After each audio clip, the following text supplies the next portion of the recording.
Ang ingay ng hangin na umiihip sa mga tuyong puno. Ang hiyawan ng mga lumang gulong na gumugulong sa walang laman na kalsada. Naaaninag ang malamlam na ilaw ng sasakyan sa magaspang na ibabaw ng ilang na daan na para bang huminto ang oras dito. May mga kalsadang hindi mo gustong tahakin. Ang mga kalsadang iniisip mo lang ang mga ito ay nanginginig ka at gustong bumalik. At pagkatapos, may mga lugar na sa tingin mo ay pansamantalang hintuan, at napagtanto mo na naliligaw ka na sa isang lugar na walang daan palabas. Huminto ang sasakyan at pinatay ang makina. Tahimik ang paligid na ang tanging naririnig ko lang ay ang malakas na kabog ng puso ko sa dibdib. Ang mga kumikislap na ilaw mula sa neon sign ng tindahan. Grocery store, 3 salita lang, pero para silang sumpa. Hindi ko alam kung bakit ako tumigil dito. Siguro dahil sa gutom. Siguro $15 ang isang oras, hindi ako makatanggi. Pero iba ang pakiramdam ko sa hangin. Parang may nakatingin sa akin, mula sa mga anino, mula sa likod ng mga dingding ng tindahang ito. Pagbaba ng sasakyan, bumuhos ang malamig na hangin, mabigat at malamig. Ang tindahan ay mukhang isang makamulto at walang buhay na gusali. Kahit gabi na, maliwanag pa rin ang lahat sa ilalim ng mga electric lights, pero parang may mali. Walang naaninag ang mga bintana, isang itim na walang laman. Pagtingin ko sa bintanang iyon, wala akong nakita kundi kadiliman. Walang refleksyon, wala ako. Wala. Isang kakaibang pakiramdam ang biglang bumalot sa akin, at isang lumang kwento ang lumitaw sa aking isipan. Ang mga tao sa lugar ay madalas na nagbubulungan tungkol sa mga kakaibang bagay na nangyayari sa kalsadang ito. Sinabi nila na isang trahedya na ritual ang naganap dito, kung saan ang dugo ay ibinuhos sa lupa, kung saan ang mga kaluluwa ay hindi makapagpahinga. Pagpasok sa tindahan, tahimik ang lahat. Ang bawat istante, bawat pakete ay nakahanay sa pagiging perpekto, na para bang ito ay isang palabas lamang, hindi isang tunay na tindahan.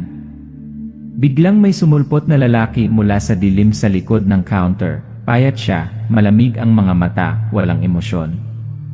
And then, I met him. Enr Grim. This strange manager, with eyes so cold that I could feel them, he saw through everything, even Lyso. Ang titig niya, na para bang hindi lang siya manager ng store, kundi isang keykeeper, isang guardian ng isang pinto na hindi dapat mabuksan.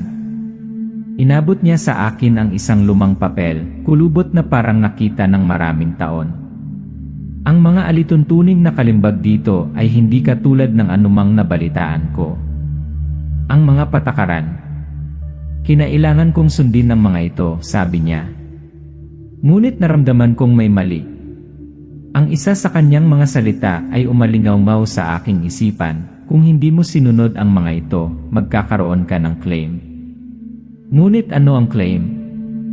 At bakit niya sinasabi sa akin yon? Bawat salita, bawat titik ng mga patakaran ay nagparamdam sa akin na parang ako ay naglalakad sa isang bitag na walang paraan. Sa gitna ng pagkutitap ng neon light, binasa ko ang papel. Ang mga patakaran ay tila simple, ngunit mayroong isang bagay tungkol sa mga ito na nagpapadala ng lamig sa aking gulugod. Parang may nakaabang na madilim, naghihintay na magkamali ako. Noon, hindi ko naintindihan. Nakaramdam lang ako ng pag-aalala. Yung mga rules paulit-ulit na pumapasok sa isip ko. And then strange things started happening. Automatikong gumulong pababa sa estante ang lata ng pagkain nang walang humahawak dito. Unti-unting bumabalot ang dilim. Isang figura ang lumitaw, tanging liwanag at kadiliman lamang ang nagsanib, pagkatapos ay nawala sa isang kisap mata. At pagkatapos, ang mga kwento tungkol sa mga espiritu, tungkol sa kamatayan ay nagsimulang magkatotoo. Ang tindahan ito ay hindi isang normal na lugar. Ito ay isang bangungot, isang lugar na walang daan palabas. Hindi ko alam kung paano lalabas, ngunit alam ko iyon, kung hindi ko susundin ang mga patakarang iyon, mawawala sa akin ang lahat.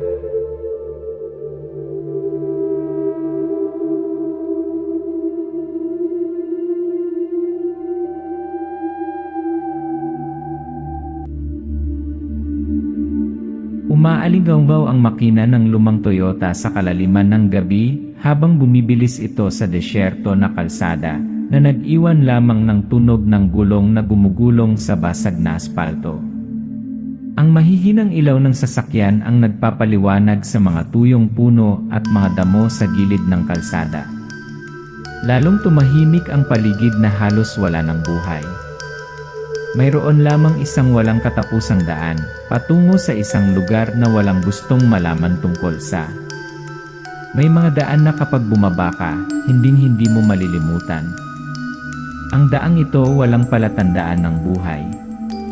Tanging kadiliman at katahimikan.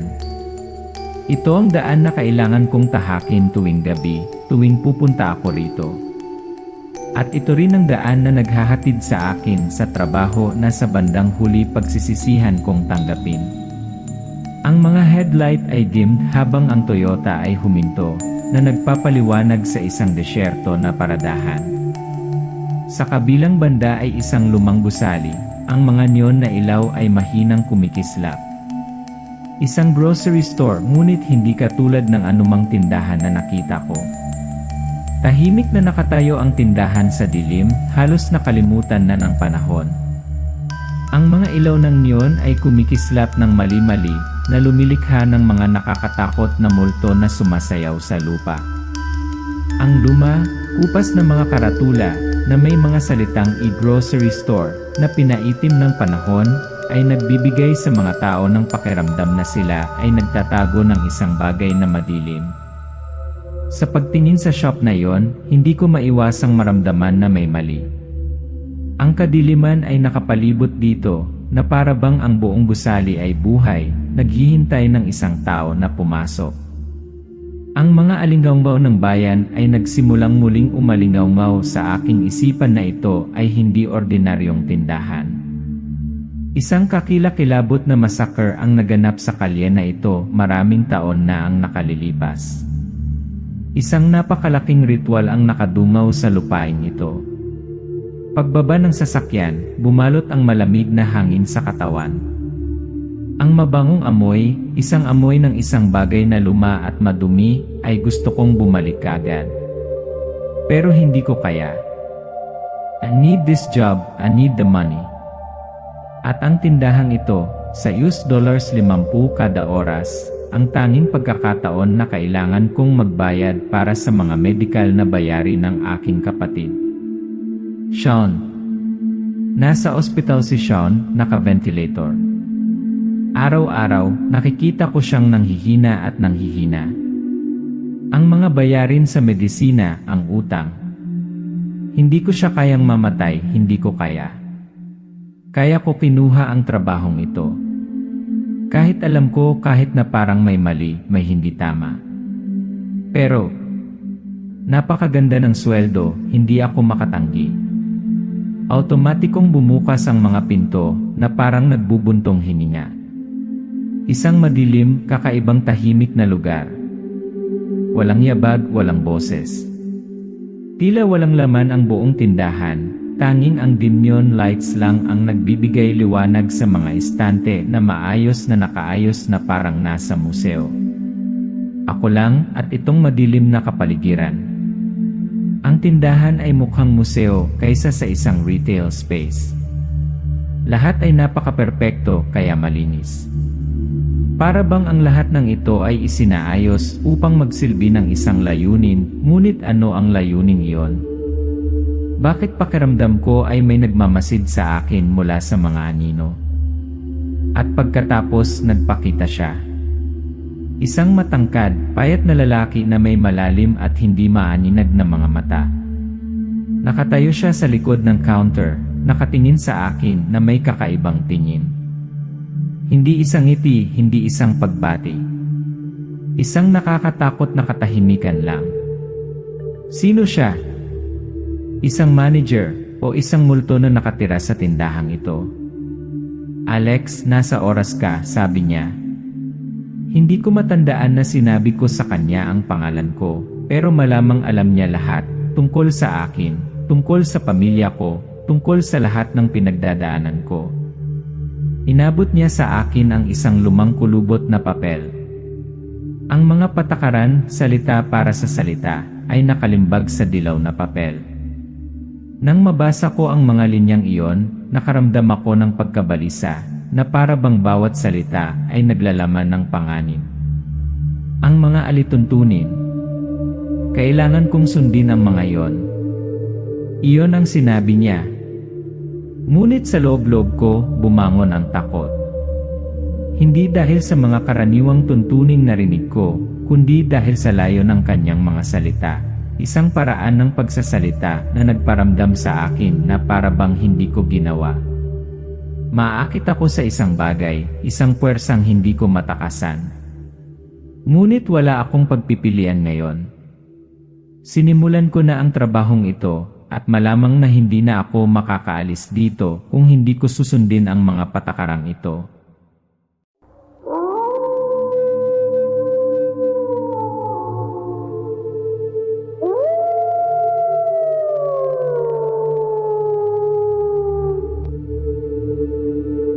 Umupo ang pangunahing tauhan sa upuan sa likod ng counter.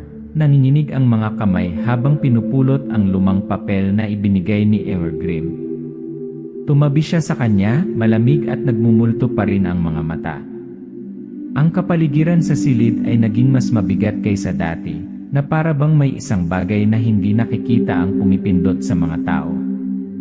These rules. They're unlike any rules I've ever heard of. Isang trabaho sa isang grocery store, simpleng bagay, di ba? Pero habang tinitingnan ko ang papel na iyon, isang kakaibang pakiramdam ang sumalubong sa akin. Parang may nakaabang, naghihintay na magkamali ako. Nagsalita siya, malalim ang boses, ngunit puno ng bigat, na para bang may sariling kapangyarihan ang bawat salita. Evergreen, malamig na boses. Ito ang mga alituntunin sa tindahan. Kung hindi mo sinunod ang mga ito, ay claim ka. Walang exception. Dahan-dahang binasa ni Evergreen ang mga alituntunin, ang bawat salita ay parang sumpa, at nakaramdam ng goosebumps ang pangunahing tauhan habang nakikinig. Ang lumang papel ay pagod at pagod na para bang ito ay dumaan sa maraming henerasyon. At ang mga salitang nakalimbag dito ay nagpabigat sa kapaligiran. Narrator. Ang unang panuntunan, panatilihing malinis ang tindahan, pagsilbihan ang mga customer sa loob ng 1 minuto, at laging ngumiti sa mga customer, tumingin man sila sa iyo o hindi. Ang mga salitang ito, bagaman parang normal ang mga ito, nakaramdam ako ng bigat nang sabihin niya ang mga ito. Na parang hindi ito ang mga patakaran ng isang normal na tindahan, ngunit isang pangangasiwa, isang kontrol. Paglabas sa upuan, sinusubukan ng pangunahing karakter na sundin ang mga patakaran, sinusubukan na mapanatili ang kalmado. Kakaibang tahimik ang tindahan sa sandaling ito. Ang mga estante ay maayos na nakaayos, ngunit may mali. Napakatahimik ng kalawakan na bawat hakbang ay umaalingaw-ngaw ng kakaibang tunog. Narrator, nanginginig ang boses, balisa. Mukhang umalingaw-ngaw ang mga yapak ko sa malawak na espasyong ito. Sinubukan kong sundin ang mga patakaran, nagwalis ako, naglinis. Ngunit kakaibang kumikislap ang mga ilaw ng neon, at sa aking isipan, isang tanong na patuloy na umiikot. Bakit napaka-perpekto ng lahat dito? Ito ay hindi isang tindahan, ito ay iba pa. Sa pag-browse sa mga estante, ang mga mata ng pangunahing tauhan ay nagsimulang makapansin ng mga hindi pangkaraniwang bagay. Ang isang maliit na salamin sa sulok ay walang naaninag.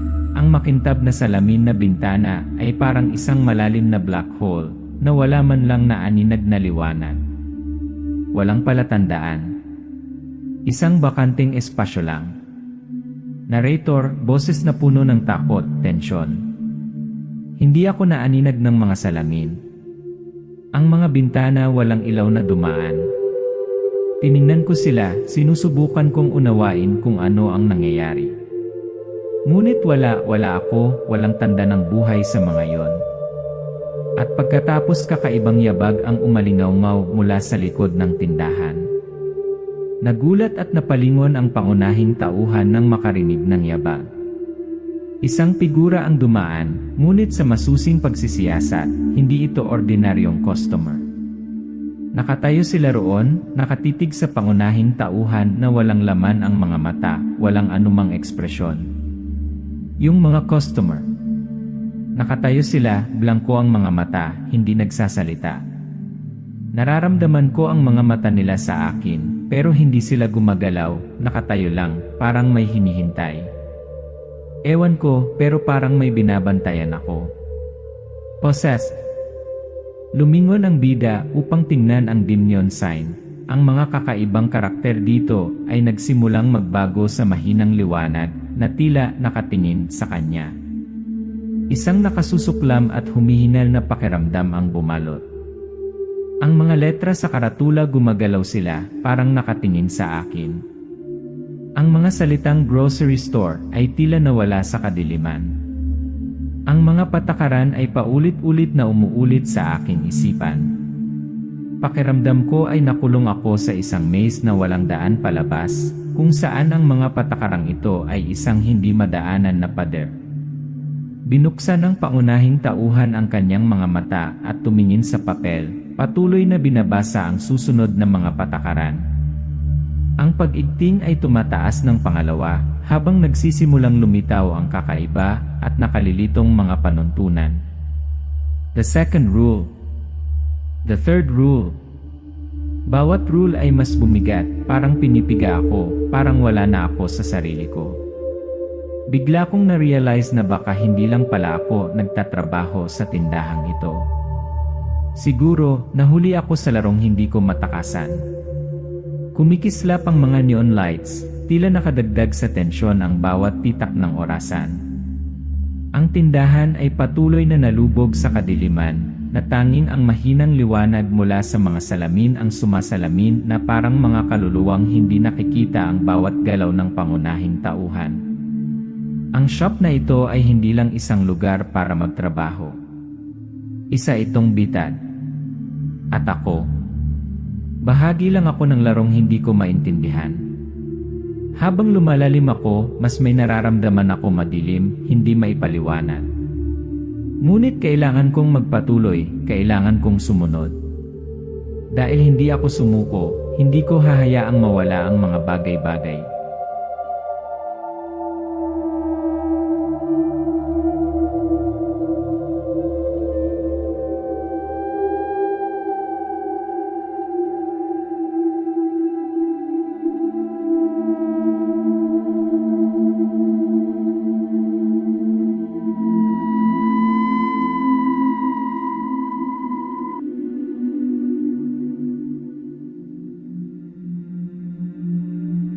Ang espasyo ng tindahan ay patuloy na nalubog sa kakaibang kadiliman. Tanging ang kumikislap na liwanag ng mga neon na ilaw ang sumasalamin sa mga estante na maayos na nakaayos. Ang pangunahing karakter na nakatayong mag-isa sa katahimikan ay nagsisimulang makaramdam ng hindi maipaliwanag na mga bagay. Ito ay 3:00 ng madaling araw at walang ibang tao maliban sa akin. Pero parang may nakatingin sa akin mula sa anino. Hindi ako makapagpigil. Itong tindahan may kakaiba, parang may gumagalaw sa akin, kahit hindi ko sila nakikita. At pagkatapos, may biglang ingay mula sa isa sa mga estante. Ang isang lata ng sopas ay biglang nahulog mula sa estante, gumulong ng perpekto nang walang anumang epekto. Ang tunog ng lata na nahuhulog sa sahig ay parang kampana na hudyat ng hitsura ng isang bagay. Ang lata ng sabaw. Hindi nahulog, gumulong parang may tumula. Tumayo ako, nalalaki ang mga mata, tumitibok ang puso. Pero walang tao sa tindahang ito. Itong tindahan hindi iyon ang inisip ko. Pakiramdam ng pangunahing tauhan ay may mga mata na nanonood sa kanya mula sa madilim na sulok ng tindahan. Sa tuwing lumingon ako, nawala agad ang figurang iyon. Tumingin ako sa sulok ng dingding tapos may nakita akong figure. Nandoon pero hindi malinaw, malabo lang ang hugis, parang hindi tao. Lumingon ako at wala na. Sa tuwing gagawin ko, may naramdaman akong dumidiin sa akin, parang may sumusunod sa bawat hakbang ko. Nagsimulang magmula ang mga kakaibang ingay mula sa madilim na sulok, na parang may gumagalaw sa mga anino. Ang ingay. Narinig ko ang tunog ng gunting, ang tunog ng mga kahoy na tabla na nagkikiskisan. Ngunit nang lingunin ko, buo ang lahat. Walang tao, wala ako lang at ang mga bakanting istante. Ang bida ay pumasok sa lugar na malapit sa checkout counter, kung saan nakakita siya ng kakaibang grupo ng mga customer na naghihintay. Ang mga taong ito ay hindi katulad ng sinumang nakilala niya. Ang kanilang mga mata ay walang laman, walang ekspresyon, malalim na mga saksakan. Kakaibang ngiti ang bumungad sa kanilang mga mukha, na para bang may tinatago silang maitim. At pagkatapos ang mga taong ito, saan sila nanggaling? Walang laman ang mga mata, walang anumang emosyon. Mga ngiti, ngunit hindi mga ngiti ng tao. Paano sila nakatayo ng walang anumang paggalaw? Pakiramdam ko ay nakulong ako sa isang panaginip, hindi makatakas. Ang isa sa mga customer ay lumalapit sa pangunahing karakter, binibigyan siya ng isang lumang barya na may butas sa gitna. Nang tingnan ng barya, naramdaman ng pangunahing tauhan ang malamig na hangin na dumaloy sa kanyang katawan. Isang alaala ang sumagi sa kanyang isipan, ang isang tuntunin sa papel na ibinigay sa kanya ni Enger Grimm. Ang barya na ito, bakit parang pamilyar? Paano ko makakalimutan? Ang panuntunan sa kanyang papel, kung ang isang customer ay magbibigay ng barya na may butas, sunugin ito kaagad. Tumingin ako sa barya at isang kakaibang pakiramdam ang bumangon sa loob ko. Hindi ito isang simpleng material na bagay. May isang bagay na madilim, mapanganib tungkol dito. Ngunit hindi ko magawa. Wala akong magawa kundi tanggapin ito. Hinawakan ng pangunahing tauhan ang barya sa kanyang kamay. Isang malamig na pakiramdam ang kumalat mula sa kanyang palad pataas sa kanyang braso. Parang hinihigop ng barya ang lahat ng init ng katawan ko. Isang kakaibang udyok ang pumipigil sa kanya na tumigil, ngunit hindi rin niya maintindihan ang kanyang ginagawa.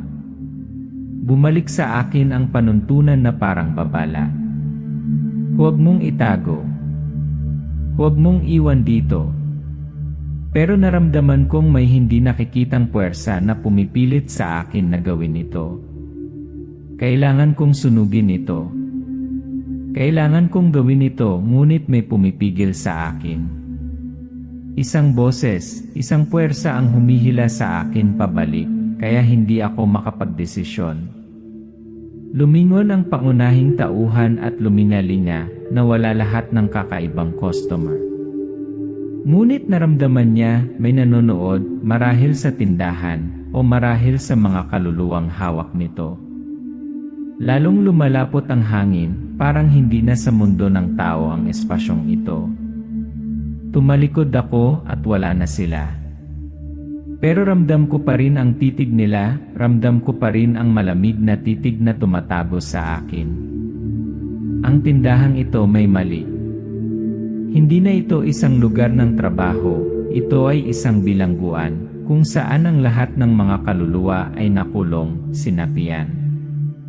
Nararamdaman ng bida ang lamig na bumabalot sa kanya mula sa barya sa kanyang kamay, at unti-unting pumapasok sa kanyang isipan ang mga kakaibang alituntunin. Napipilitan siyang harapin ang katotohanang hindi lahat ng bagay sa tindahan ay maipaliwanag, at may mga bagay na hindi niya maiiwasan. Maaari ba akong makatakas mula rito? Maaari ba akong sumunod sa mga alituntuning ito nang hindi naakit sa kadiliman na walang daan palabas? Ang tindahang ito.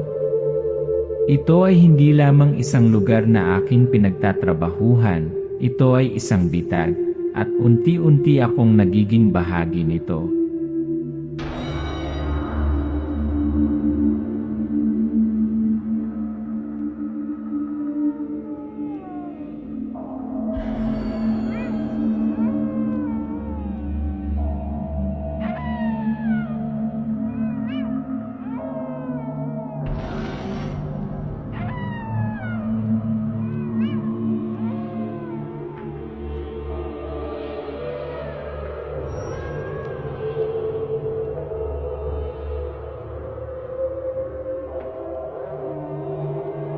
Ang pangunahing karakter ay patuloy na nagtatrabaho sa tindahan, ngunit isang natatanging pagbabago ang naganap sa kanyang pag-isip.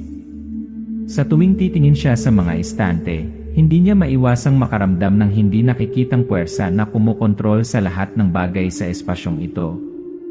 Ang tindahan ito, hindi ito tulad ng isang normal na tindahan. Ang mga estante, ang mga kumikislap na ilaw, ang lahat ay tila umiral para sa isang madilim na layunin. Hindi ko maipaliwanag ito, ngunit naramdaman kong may isang invisible na puwersa na kumokontrol sa lahat.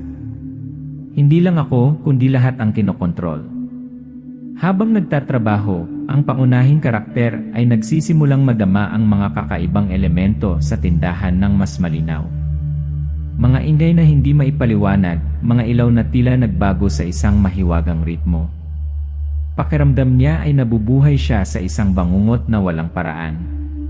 Hindi ko na naramdaman na nagtatrabaho ako sa isang tindahan. Isa itong buhay na nilalang. Isang nilalang, isang pag-iral na kayang magpakain ng kawalan ng pag-asa. Bawat tuntunin, bawat aksyon na ginawa ko ay tila binabantayan, na parang pinipilit akong maglaro ng isang laro na hindi ko maintindihan. Matapos linisin ang isang estante, aksidenteng natuklasan ng pangunahing tauhan ang isang kakaibang bagay na nakalatag sa mga kahon ng pagkain. Isang maliit na susi na may mga misteryosong karakter na nakaukit sa katawan. Itong susi may mali. Ang mga karakter dito ay wala sa wikang alam ko.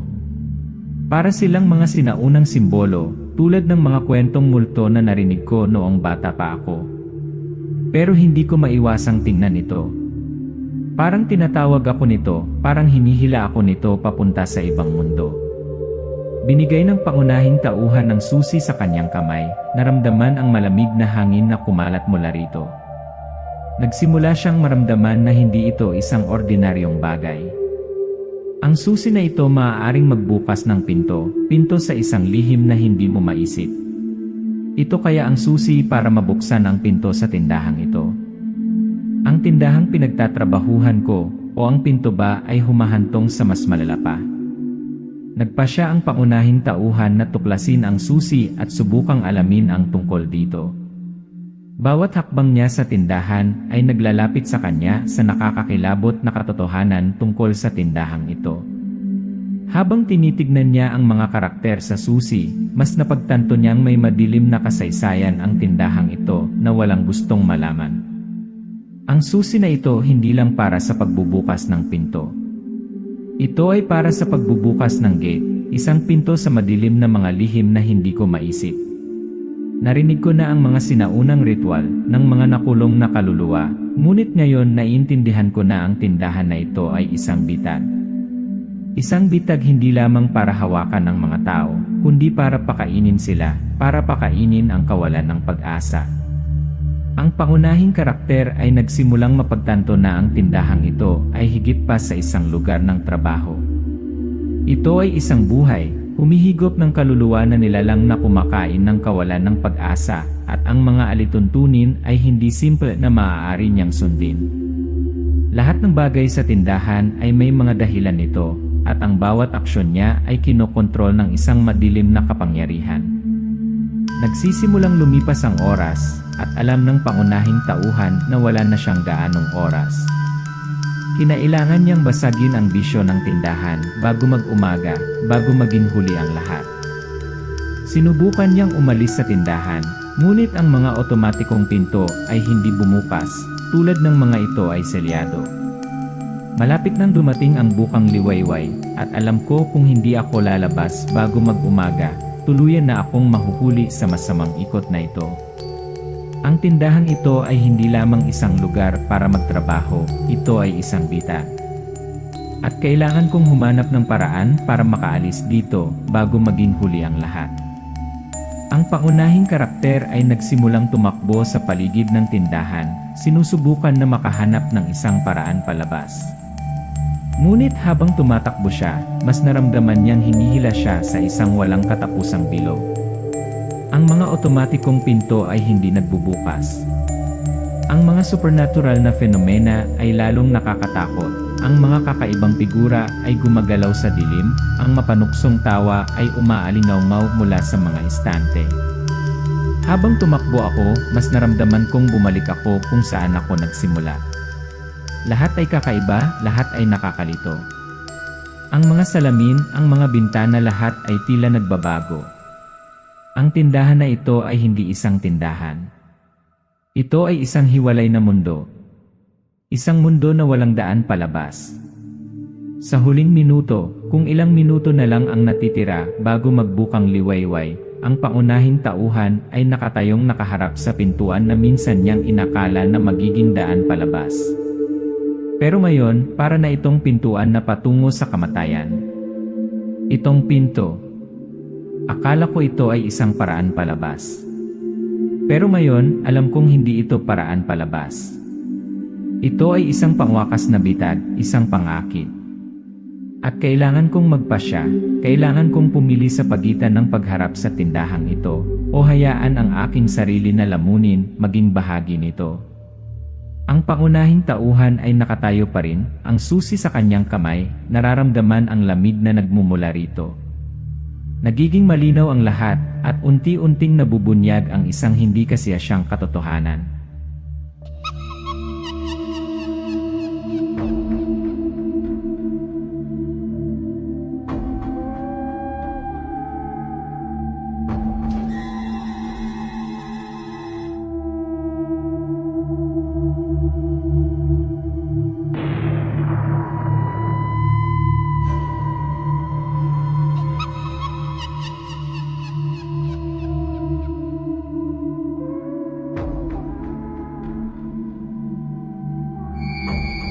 Ang pangunahing tauhan, haggard at pagod, ay nakatayo sa harap ng pinto ng tindahan.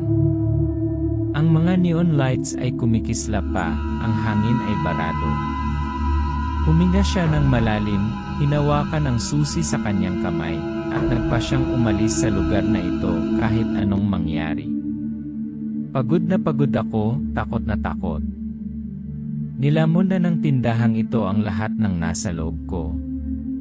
Pero hindi ko na natuloy. Kailangan kong lumabas kahit papaano. Hindi ito kung saan ako nararapat. Hindi ito ang buhay ko. Ang pangunahing tauhan ay tumakbo patungo sa huling pinto, puno ng pag-asa. Ngunit habang papalapit siya ay biglang sumara ang pinto sa kanyang mukha. Nagsimulang magpanik ang kanyang isip. Hirap na hirap ang kanyang paghinga at kitang-kita ang kabog sa kanyang dibdib. No. It can't be. I was so close, just a little more. Yung pinto sarado ulit yung pinto. Bakit? Ginawa ko lahat ng tama. Bakit? Lumingon siya at nasa harapan niya ang isang malaking itim na anino. Isang baluktot na anyo ng nilalang na naramdaman niya mula nang pumasok dito. Ang puwang sa paligid niya ay nagsimulang magbago, ang mga estante ay lumipat ng mga posisyon, ang mga salamin ay nagsimulang magpakita ng kakaiba, hindi maipaliwanag na mga imahe. Hindi ko na maintindihan. Akala ko nakatakas na ako. Pero hindi pala. Itong shop na ito, hindi ako papayag na umalis. Isa itong buhay na nilalang, at bahagi ako ng eternal cycle nito. Akala ko makakatakas ako, pero ngayon naintindihan ko na hindi pinapaalis ng lugar na ito ang sinuman. Habang kumukupas ang liwanag, lumitaw ang mga kakaibang figura sa paligid. Bawat isa ay may kakaibang ngiti, walang laman na mga mata, na para bang pinagmamasdan ang pangunahing tauhan sa parada ng takot. Ang pangunahing tauhan ay nakatayong nagyelo, hindi makagalaw, hindi makalaban. Makulimlim ang lahat, at ang dim neon lights ay tila nagpapatingkad lamang sa deadlock. Inaalala ang mga alituntuning sinunod niya, ang mga kaluluwang nakakulong sa tindahang ito. Lahat ng alaalang iyon ay parang isang bangungot na walang katapusan. I can't get out, and the worst part is, I know I never will. This store waiting for me attracted me in here. It's not just higop ang kaluluwa ng mga pumupunta dito, it has swallowed me. Everything I once was belongs to it now. Muling umalinggaw sa ere ang tawanan ng mga kakaibang customer. Sinasaklaw ng kadiliman ang lahat, at nararamdaman ng pangunahing tauhan ang kanyang pagkabigo. Bumangon ang panghihinayang, ngunit walang paraan. Hindi ko nailigtas ang sarili ko. Hindi ko nailigtas si Sean. Ang gusto ko lang gawin ay iligtas siya. Pero ngayon bahagi na ako ng lugar na ito. At baka hindi ko na muling makikita ang liwanag ng araw. Sa labas ng tindahan, ang liwanag ng bukang liwayway ay nagsimulang magsala sa mga bitak. Ngunit ang tindahan ay nahuhulog pa rin sa ganap na kadiliman. Ang pangunahing karakter ngayon ay ganap na nabibilang sa lugar na ito, at ang natitira na lang ay walang hanggang pag-iral sa isang walang katapusang cycle. Hindi maalis ng bukang liwayway ang kadiliman na ito. Ang tindahan na nanatili pa rin ito, sinisipsip pa rin ang mga kaluluwang tulad ko sa isang mabisyo na cycle na walang paraan. At ngayon, naintindihan ko hindi ito katapusan. Ito ang simula ng isang bagong ikot. Tiningnan ng pangunahing tauhan ang susi sa kanyang kamay at nakaramdam ng kakaibang malamig na hangin. Nagsimulang maglaho ang lahat sa kanyang paligid, at napagtanto niyang naging bahagi na siya ng tindahang ito, isang bahagi ng mundong hindi matatakasan. I was drawn into this place, and now I understand, I can't leave. This shop, it will never let me go. And maybe, I meet other souls, those who have been swallowed in it but can't run anymore. I have become part of this eternal cycle. Umupo ang pangunahing tauhan sa isang nakatabong sulok ng tindahan, hawak pa rin ang susi.